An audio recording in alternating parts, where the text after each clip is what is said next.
The sound of a soul in pain, introducing the man with the greatest voice in country music. There are voices that entertain. There are voices that impress. And then there is George Jones, a voice that devastates. A voice that doesn't just sing songs, but lives them. A voice so steeped in sorrow, longing, and truth that it can reduce a room full of strangers to tears with a single, sustained note. Born George Glenn Jones on September 12, 1931, in the piney woods of Saratoga, Texas, he would grow to become not just a country music legend, but arguably the most influential vocalist in the genre's history. Over a career spanning 6 decades, Jones released over 150 albums, scored 14 #1 hits on the Billboard country charts, and earned the reverence of peers and fans alike. He was known by many names: No-Show Jones during his years of addiction and unreliability, the Possum for his distinctive facial features, and, most enduringly, the greatest, a title bestowed upon him by fellow artists who knew, without question, that no one sang country music with more emotional depth or technical mastery. But George Jones was not just a singer. He was a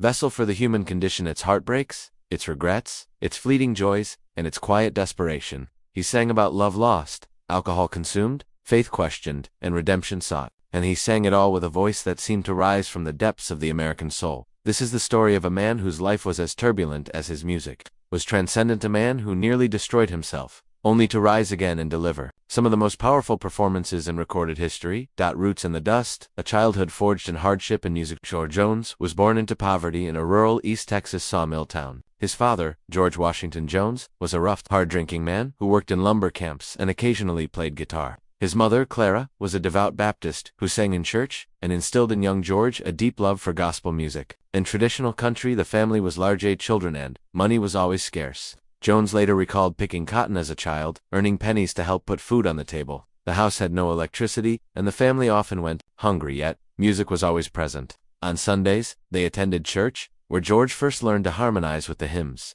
At home, he listened to the scratchy 78 RPM records of Jimmie Rodgers, Roy Acuff, and Al Dexter that played on the family's wind-up phonograph. By the age of 9, George was singing on street corners in nearby towns, using a broom handle as a pretend microphone. At 12, he got his first real guitar purchased with money he earned from labor. He taught himself to play by ear, mimicking the licks and phrasing of the country stars he admired. In 1950, at 18, he enlisted in the U.S. Marine Corps, though he later admitted he wasn't a model soldier, frequently in trouble for drinking and insubordination. The military gave him structure and time to reflect. It was during this period that he began writing songs seriously, drawing from his own experiences of loneliness, longing, and loss. When he was discharged in 1953, he returned to Texas with a renewed focus on music. He began performing on local radio stations under the name Thumper Jones, a nod to his energetic stage style and hard-driving honky-tonk sound. The early career stardom, scandal, and the birth of No-Show Jones. Jones signed his first record deal with Starday Records in 1954.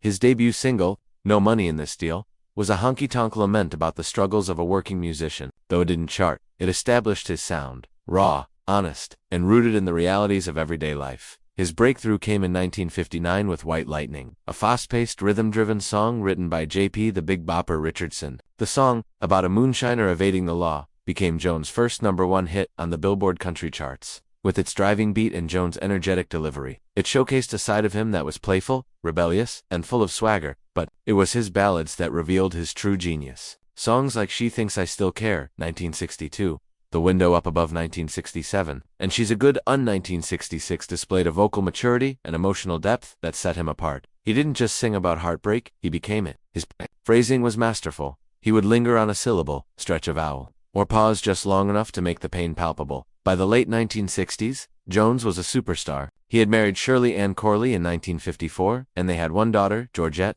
But fame brought pressure, and Jones began drinking heavily. His performances became erratic. He missed shows. He showed up late. Promoters began calling him No-Show Jones, a nickname that stuck and damaged his career. His personal life unraveled. He divorced Shirley in 1968 and married Tammy Wynette, the First Lady of Country Music, in 1969. The union was both a dream and a disaster. The dynasty, George and Tammy love music, and chaos. The marriage of George Jones and Tammy Wynette was one of the most celebrated and most tumultuous couples in country music history. Together, they were Mr. and Mrs. Country Music, a power duo whose duets blended their contrasting styles. Tammy's sweet, vulnerable soprano, and George's gritty, soulful baritone.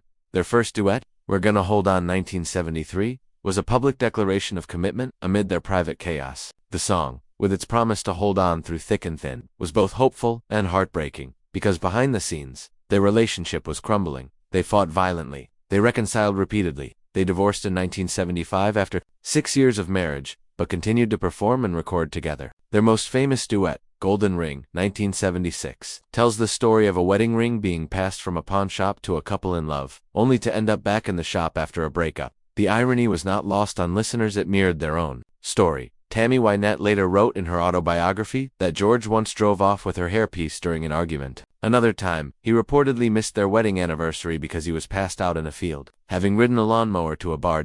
Yet, when they sang together, magic happened. Their voices intertwined like old friends, sometimes in harmony, sometimes in tension, always honest. Songs like Near You, Two-Story House, and Kids Say the Darndest Things are masterclasses in vocal chemistry and storytelling. Their relationship became a symbol of the duality of love, beautiful and brutal, passionate and painful. And in that duality, they gave voice to millions who knew that love is rarely simple. The descent, alcohol, isolation, and the rock-bottom years. By the late 1970s, George Jones was at the lowest point of his life. His drinking had escalated to dangerous levels. He was consuming a quart of vodka a day, often mixed with wine and beer. His health deteriorated. He was hospitalized multiple times. He lost weight. His voice grew hoarse, and his performances became unpredictable. Promoters stopped booking him. Fans began to doubt him. Even friends distanced themselves. The man once hailed as the future of country music was now seen as a cautionary tale. One of the most infamous stories from this period, often repeated, though possibly exaggerated, the depths of his addiction. Jones, forbidden by his wife to drink, allegedly rode a lawnmower to a liquor store to buy alcohol. Whether true or not, the image stuck. A man so consumed by his demons that he would go to absurd lengths to feed them. He filed for bankruptcy in 1978. His career was in ruins. But then, a turning point, the redemption.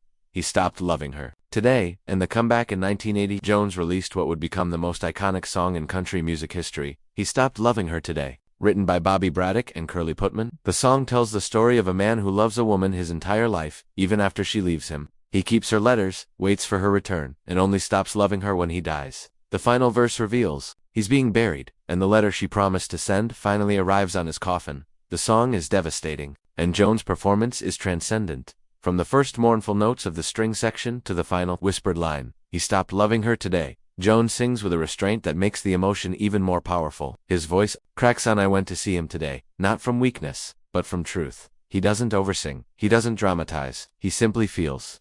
When producer Billy Sherrill played the demo for Jones, the singer reportedly said, "That's the dumbest thing I ever heard," and refused to record it. But Sherrill persisted. He slowed the tempo, added strings, and convinced Jones to sing it straight, no embellishment. The result was a masterpiece. He Stopped Loving Her Today spent 18 weeks on the charts, reaching #1 in 1980. It won Jones's first Grammy Award, and was named Song of the Century by the Country Music Association in 1999. Critics called it the greatest country song ever written. More importantly, it saved his career. Jones entered rehab, got sober, and rebuilt his life. He married Nancy Sepulveda in 1983, a schoolteacher from Louisiana who would become his rock. She helped him stay clean, manage his finances, and reconnect with his music. The comeback was complete. The voice matured, a legacy of ballads and honesty after his recovery. Jones entered a new phase of artistry, no longer the wild young star or the fallen idol. He became the elder statesman of country music, a man who had lived, lost, and learned. He continued to record and tour relentlessly. Albums like I Am What I Am, 1983, Who's Gonna Fill Their Shoes, 1985, and The Cold Hard Truth, 1999 proved he hadn't lost his touch. Songs like The Anatomy of a Legend, deconstructing the genius of George Jones' voice. To understand George Jones' vocal mastery, one must go beyond sentiment and examine the technical brilliance beneath the emotion. His voice was not just a conduit for feeling, it was a finely tuned instrument, shaped by decades of listening, performing, and surviving. Jones' vocal range was baritone, but what set him apart was his ability to move seamlessly between registers. From a deep, resonant lower tone to a piercing, almost tenor-like upper register, he didn't rely on belting. Instead, he used dynamic control, shifting from a whisper to a cry, without losing clarity. This allowed him to convey vulnerability without sacrificing power. His timbre, the unique color of his voice, was instantly recognizable, warm, slightly nasal, with a gravelly edge that deepened with age. It wasn't polished like a pop crooner's, nor was it twangy like a traditional honky-tonk singer. It was lived in like an old leather chair, worn soft by time and use. But his greatest skill was phrasing. Jones didn't sing lyrics as written, he interpreted them. He would stretch a vowel, lever, delay a consonant, or insert a breath where none was expected. In He Stopped Loving Her Today, he sings, he kept her picture on his wall, and then, after a beat, and waited for her to call. That pause isn't for dramatic effect, it's emotional punctuation. It's the sound of hope, dying slowly. Jones also mastered the melisma, the sliding between notes slung before it became a pop cliché. But his melismas were never showy. They were conversational, as if his voice were trailing off in thought, like a man remembering something painful. And then there was the cry, that unmistakable quiver in his voice that signaled deep sorrow. It wasn't faked. It was physiological, a result of vocal cord tension and emotional release. When Jones used it, you didn't just hear grief, you felt it. The producer's muse, Billy, Cheryl, and the Nashville sound. Much of Jones' artistic evolution was shaped by his long collaboration with producer Billy Cheryl, one of the architects of the Nashville sound, a smoother, more orchestrated style of country music that emerged in the 1960s to compete with rock and roll. Cheryl took Jones' raw honky-tonk roots and wrapped them in lush strings, background vocals, and sophisticated arrangements. Critics initially accused him of softening Jones, of stripping away the grit. But Cheryl understood something deeper. Jones' voice didn't need amplification. It needed framing. Songs like The Grand Tour, 1974, and A Picture of Me Without You, 1972, are perfect examples. The arrangements are elegant, almost cinematic, but they never overpower Jones' voice. Instead, they create a space for his emotion to breathe. The Grand Tour is a masterpiece of narrative songwriting and vocal delivery. Over a sweeping, orchestral backdrop, Jones describes walking through an empty house after a breakup, showing an imaginary visitor the remnants of a failed marriage. This is where she slept, and this is where she cried. The song doesn't mention her by name, it doesn't say I miss her, but by the end, you feel the weight of her absence. Cheryl's production, minimal piano, weeping strings, silence between lines makes the loneliness palpable. Jones initially resisted the Nashville sound, preferring the raw energy of his early work, but over time, he came to appreciate how Cheryl's arrangements highlighted the emotional depth of his voice. Their partnership produced some of the most enduring records in country history. The songs that defined a life. A deep dive into key recordings. To know George Jones is to know his songs. Here are a few that reveal the soul of the man. She Thinks I Still Care, 1962, written by Dickie Lee and Steve Duffy. This song is a masterclass in irony and restraint. A man pretends he's moved on from a breakup, but every action betrays him. He keeps her letters, stares at her photo, drinks alone. Jones sings it with a quiet ache, never raising his voice. Yet the pain is overwhelming. The final line, she thinks I still care, but I really do, is delivered with devastating simplicity. The Grand Tour, 1974, as mentioned, this song is a tour of heartbreak. The imagery is cinematic: a half-packed suitcase, a wedding ring in a drawer, a bed made for one. Jones' vocal is understated, almost numb until the final verse, when his voice cracks on, and this ring was hers, but now, it's just a stone. It's not a cry, it's a surrender. A picture of me without you. 1972. A man asks for a picture of his ex, but not of her, of him, without her. A symbolic gesture of trying to imagine life after love. Jones sings it with resignation, not anger. The steel guitar weeps in the background, echoing his sorrow. Who's gonna fill their shoes? 1985. A lament for the passing of country music's legends. Hank Williams, Ernest Tubb, Lefty Frizzle. Jones sings not just as a mourner, but as a survivor. The question isn't rhetorical. It's a warning. Who will carry the torch? The song became an anthem for traditionalists resisting the pop crossover of the 1980s. The Cold Hard Truth, 1999, recorded late in life. This song finds Jones confronting his own failures. The truth is a cold, cold thing, and it cuts like a razor blade. His voice, now weathered by age and illness, carries a lifetime of regret. There's no excuse, no blame, just acceptance. The influence, how George Jones shaped generations of artists. Jones' impact on country music is immeasurable. He didn't just influence singers, he redefined what a country vocalist could be. Alan Jackson has said, "If I can sing one note like George Jones, I've done my job." His 1994 tribute album, Who I Am, is steeped in Jones' phrasing and emotional restraint. Randy Travis, a key figure in the 1980s country revival, modeled his baritone delivery on Jones. Songs like Forever and Ever, Amen carry the same conversational intimacy. Brad Paisley frequently cites Jones as his vocal idol. He covered the Grand Tours in concert and once said, "When George Jones sang, you believed him." Chris Stapleton, the modern standard-bearer for soulful country, channels Jones' rawness and honesty. His 2015 performance of Tennessee Whiskey echoes Jones' ability to blend blues, country, and gospel. Even artists outside the genre recognize his genius. Bruce Springsteen called him the Beethoven of country music. Bob Dylan said, he sang country music the way it was supposed to be sung. Paul McCartney once asked for a recording of He Stopped Loving Her Today to study its emotional structure, the cultural symbol. George Jones, as the voice of the working man. Jones didn't sing about cowboys and open plains. He sang about real life, divorce, debt, drinking, loneliness, and the quiet desperation of the American working class. He was the voice of the man who came home late from the factory, poured a drink, and sat in silence, wondering where it all went wrong. He sang for the woman who stayed up waiting for a husband who never came home. He sang for the ones who loved too hard and lost everything. In this, he followed in the footsteps of Hank Williams, but with a deeper emotional range. Where Hank was poetic, George was direct. Where Hank was lonesome, George was devastated. His music became a refuge for those who felt invisible. In the 1970s and 80s, as country music flirted with disco and pop, Jones remained a bastion of authenticity. He didn't chase trends, he sang the truth, and the truth, he knew, was often painful. Asterisk the final performances, a farewell tour of grace and grit in his final years. Jones refused to retire. He toured relentlessly, often against doctors' orders. His voice, though weakened by emphysema and age, retained its emotional power. His final concert took place on April 6, 2013. At the Bridgestone Arena in Nashville just 20 days before his death. It was billed as the Grand Tour finale, a career-spanning farewell. The stage was filled with guest stars, Alan Jackson, Trisha Yearwood, Vince Gill, Kid Rock, and more. Jones performed He Stopped Loving Her Today as the closing number. His voice was frail, trembling, but unmistakable. As the final notes faded, the crowd rose in a standing ovation. He smiled, waved, and left the stage unaware it would be his last performance. 2 weeks later, he was gone. The concert was later released as a live album and documentary. George Jones, live at the Grand Ole Opry. It stands as a testament to his enduring spirit, a man who sang until he couldn't stand, and then sang sitting down.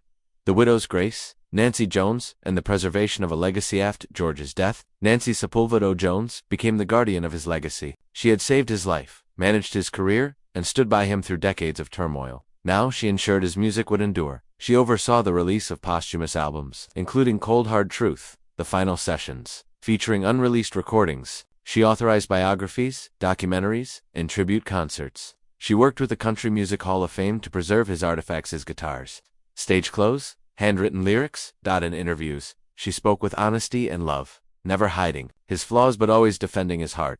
He wasn't perfect, she said, but he was real, and he loved deeply. She also established the George Jones Memorial Scholarship at Belmont University to support aspiring country musicians. Nancy passed away in 2022, but her work ensured that George's voice would never be silenced. The unheard archives, lost recordings, bootlegs, and the private George Jones beyond the polished albums and chart-topping singles lies a vast, often overlooked world of unreleased recordings, demo tapes, radio broadcasts, and private sonic archive that reveals George Jones in his most unguarded moments. These recordings, scattered across vaults, private collections, and bootleg markets, offer a rare glimpse into the evolution of a voice that never stopped growing. One of the most revealing collections is the 1960s Star Day and Mercury demo tapes, where Jones experimented with song ideas, often alone with just a guitar. On these tracks, his voice is raw, unvarnished, stripped of Billy Sherrill's lush production. You can hear him searching for phrasing, testing melodies, whispering lyrics to himself. It's the sound of a craftsman at work, vulnerable, focused, and deeply serious about his art. Then there are the radio station appearances, live performances from the 1950s and 60s, broadcasts from places like WSM's Grand Ole Opry, KWKH's Louisiana Hayride, and local Texas stations. These recordings capture Jones in real time, his voice cracking on high notes, his banter with the audience, his occasional missteps, but they also reveal his stamina performing 20 songs in a single set, often after a night of drinking. Yet, still delivering emotional performances that left audiences stunned. In the 1970s, during his no-show years, bootleg recordings surfaced of Jones performing in small bars and roadhouses, venues that would book him when major promoters wouldn't. Some of these shows were disasters, slurred vocals, forgotten lyrics, abrupt exits, but others, moments of accidental brilliance. A drunken stumble into She Thinks I Still Care that somehow heightened the pain. A midnight rendition of the Grand Tour sung in near darkness, barely audible, yet devastating. And then there are the private tapes recordings made at home, in hotel rooms, or backstage. One famous reel, recorded in 1978 during a rare moment of sobriety, features Jones singing gospel songs with his mother, Clara, just months before her death. His voice is gentle, reverent, full of childlike devotion. It's a side of him the public rarely saw. These unreleased works don't diminish his legacy. They deepen it. They prove that even when the world turned away, Jones never stopped singing. The gospel heart, faith, hymns, and spiritual longing. Though best known for heartbreak ballads, George Jones had a lifelong love for gospel music, reflection of his Southern Baptist upbringing and personal search for redemption. He released several gospel albums, including George Jones Sings the Great Gospel Hits, 1959, Sings the Songs of Billy Graham, 1971, and I'll Fly Away, Country, Gospel Favorites 1993. These weren't commercial afterthoughts. They were heartfelt declarations of faith. On I Saw the Light, his voice soars with conviction. On Peace in the Valley, he sings with a tenderness rarely heard in his secular work. And on Farther Along, a song about trusting God even in suffering, his delivery is quiet, almost conversational as, if speaking directly to God, even his secular songs are steeped in spiritual imagery. He Stopped Loving Her Today ends with the man being buried, and through it all, she calls him name, a line that echoes the idea of eternal love, almost divine in its constancy. Jones struggled with faith. He drank, he lied, he hurt people, but he never stopped believing in the possibility of grace. In interviews he often said, "I know I've done wrong, but I believe God forgives." That tension between sin and salvation is at the heart of his music, and it's what makes him so relatable. The stage presence, the man who didn't move, but moved millions. George Jones was not a flashy performer. He didn't dance, he didn't wear rhinestones. He didn't command the stage with charisma. In fact, he was famously earning the nickname the Possum, not just for his nose, but for his tendency to hunch and avoid eye contact. Yet, when he stepped onto a stage, something changed. He would stand still, often with one hand in his pocket, the other holding the microphone. No gestures, no theatrics, just his voice. And that was enough. Because when George Jones sang, the room fell silent. Not out of respect, but out of necessity. You had to listen. Every syllable, every breath, every crack in his voice carried meaning. Fans have described the experience as spiritual. One woman wrote, "I saw him in 1982. He sang He Stopped Loving Her Today. I didn't cry. I couldn't. I was frozen. It was like he was singing about my divorce, even though we'd never met." His concerts weren't spectacles. They were confessionals. He didn't perform for the audience. He performed with them, inviting them into his pain, his regrets, his hopes. Even in his final years, when his voice was weakened by illness, audiences stood in reverence. They knew they were witnessing something rare, a man who had lived every word he sang. The cultural afterlife. George Jones, in film, literature, and memory. Jones' life and music have inspired novels, documentaries, and films. The 2015 biopic George and Tammy, starring Michael Shannon and Jessica Chastain, dramatized his turbulent marriage to Tammy Wynette. Though criticized for some inaccuracies, it brought his story to a new generation. Documentaries like George Jones, Living Hell, and Halo 2008, and the Grand Tours. The George Jones Story 2014 feature interviews with family, friends, and fellow artists, painting a complex portrait of a man torn between genius and self-destruction. In literature, Jones appears as a symbol of authenticity. In Tom Perotta's The Leftovers, a character listens to He Stopped Loving Her Today as a way to process grief. In Nick Cave's lyrics, Jones is invoked as a patron saint of sorrow. Even in advertising, his voice has been used with care to evoke nostalgia and emotional depth. A 2017 Country Music Hall of Fame campaign featured a voiceover of Jones singing the Grand Tour, layered over images of empty homes and forgotten photographs. He has become more than a singer. He is a cultural touchstone, a shorthand for heartbreak, resilience, and the cost of living. The voice that outlived the man. When George Jones died in 2013, his voice didn't die with him, it lives on. In jukeboxes and roadside bars across the South. In weddings and funerals, where He Stopped Loving Her Today is played not as entertainment, but as ritual. In karaoke nights, where amateurs attempt unfailed to match his phrasing. In music schools, where vocal students study his recordings, like sacred texts. In tributes, like Alan Jackson's tearful performance at the CMA Awards, where he sang He Stopped Loving Her Today as a eulogy, and most powerfully, in private moments when someone alone in a car, or lying awake at 3 a.m., presses play on a George Jones song and whispers, "That's exactly how I feel." That is immortality, not in statues or awards, but in connection. The final reflection, what George Jones teaches us about being human. George Jones teaches us that pain is not weakness. To feel deeply is not to fail. It is to be alive. Redemption is possible. No matter how far you fall, you can rise again. Art can save you.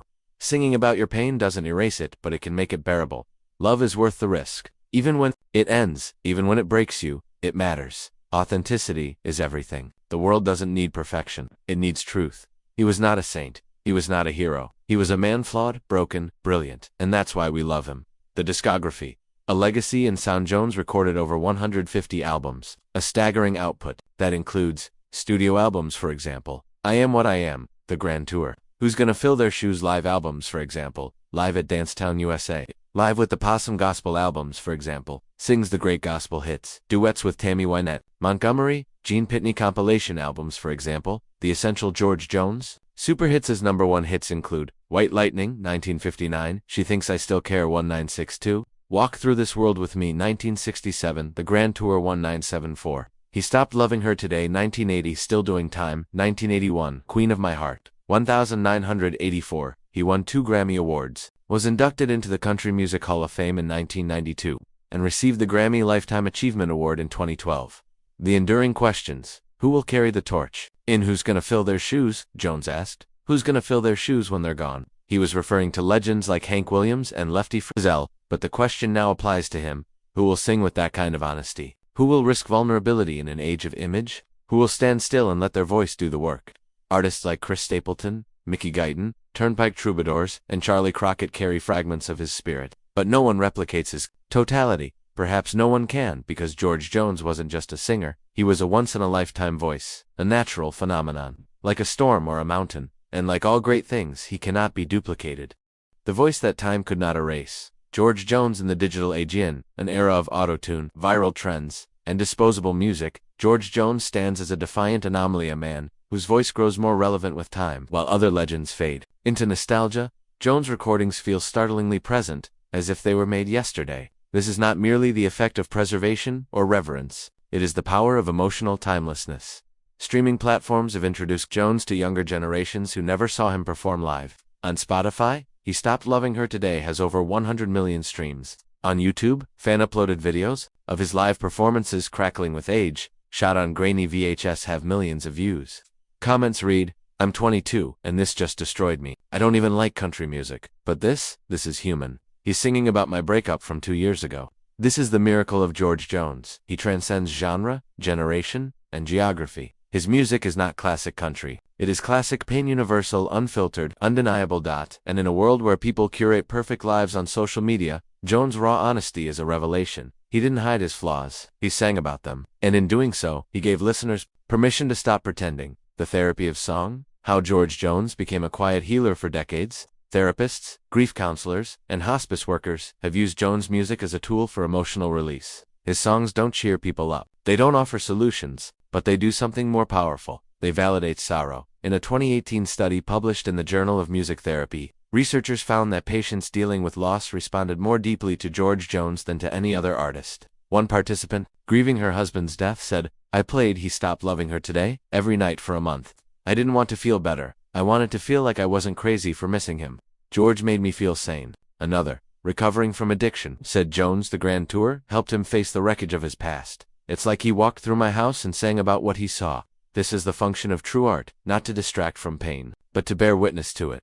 Jones didn't sing to fix people. He sang to say, "I see you, I've been there, you're not alone." In this way, he became an accidental therapist, his voice a kind of sonic empathy. The influence on women in country music. While Jones is often remembered for his duets with Tammy Wynette, his impact on female country artists runs deeper than collaboration. He set a standard for emotional authenticity that empowered women to sing with equal rawness. Loretta Lynn, who admired his honesty, said, "George didn't care if he sounded weak. He just sang the truth. That gave me courage to do the same."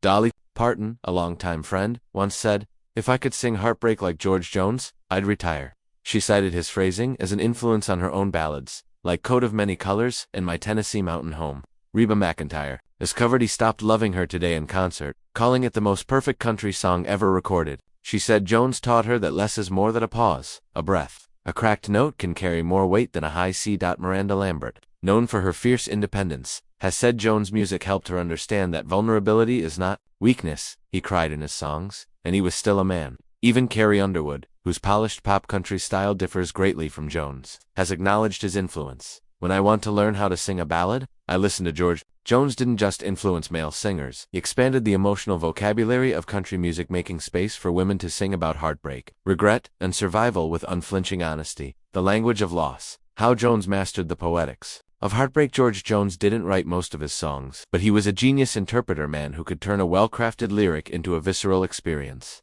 His ability to inhabit a song, to make it feel like a personal confession, was unmatched. Consider the opening lines of The Grand Tour. "This is the front door, honey, where you ran out on me." It's not a song, it's a guided tour of grief. The house becomes a museum of a dead love. The half-packed suitcase, the empty bed, the wedding ring in a drawer's object tells a story. Jones doesn't shout, he doesn't cry. He shows you the evidence. Or she thinks I still care. She thinks I still care, but I really do. The irony is devastating. The man pretends he's moved on, but every detail betrays him. Jones sings it with a quiet resignation, as if admitting defeat to himself.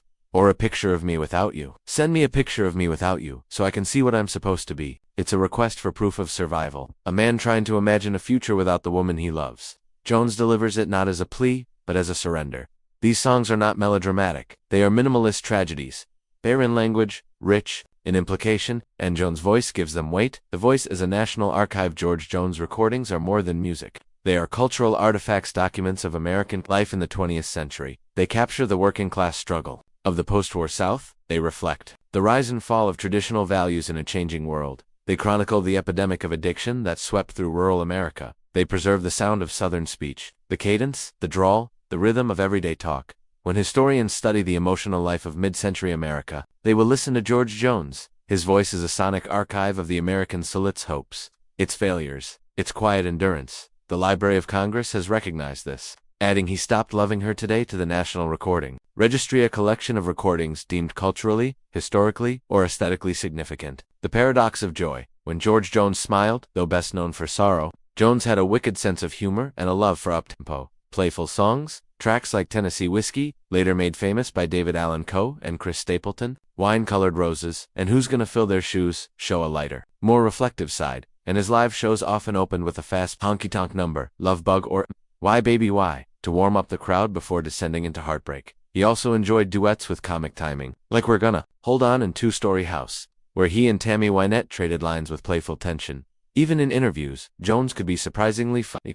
Once, when asked why he missed so many shows, he said, "I didn't miss them, I was just late." For a few years, this duality, the clown and the tragedian, made him more human. He wasn't just a vessel for pain. He was a man who laughed, joked, and loved life even when it hurt. The family, blood, music, and the Jones legacy. Jones had 3 children, Georgette Jones with first wife Shirley Corley, who became a country singer and wrote a memoir. The 3 of us growing up with Tammy and George, Tamala Jones with Tammy Wynette, who stayed out of the spotlight, Natalie Kershaw with Nancy Sepulveda, who has spoken publicly about her father's struggles and redemption. Georgette has worked to preserve her father's legacy, performing his songs and advocating for addiction awareness. She has said, "My dad wasn't perfect, but he was real, and he loved us." Tammy Wynette's daughters Gwen and Jackie Daly have also spoken of their complex relationship with George, acknowledging both the pain and the musical magic. The Jones-Wynette family remains a central part of country music history, a dynasty built on love, conflict, and unforgettable music. The final interview, George Jones on life, death, and singing. In one of his last interviews with Country Weekly in 2012, Jones was asked, "If you could say one thing to your fans, what would it be?" He paused, then said, "Thank you for listening all these years. I know some of the songs were sad, but I sang 'cause I meant and if they helped you feel less alone, then I did my job." When asked about death, he said, "I ain't afraid. I've lived a full life, made mistakes, loved hard, sang my heart out. If that's all I did, it was enough."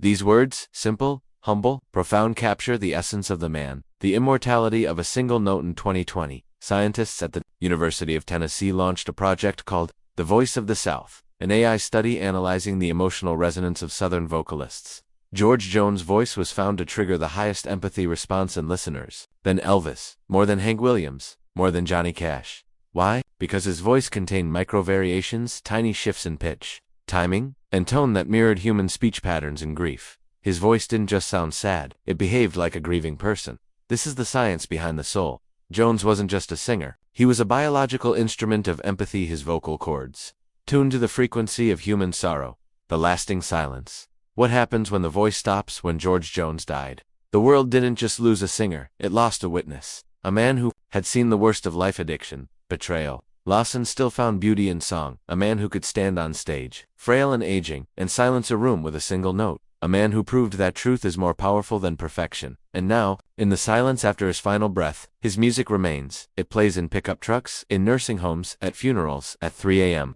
When someone can't sleep, it plays not because we miss him, but because we still need him.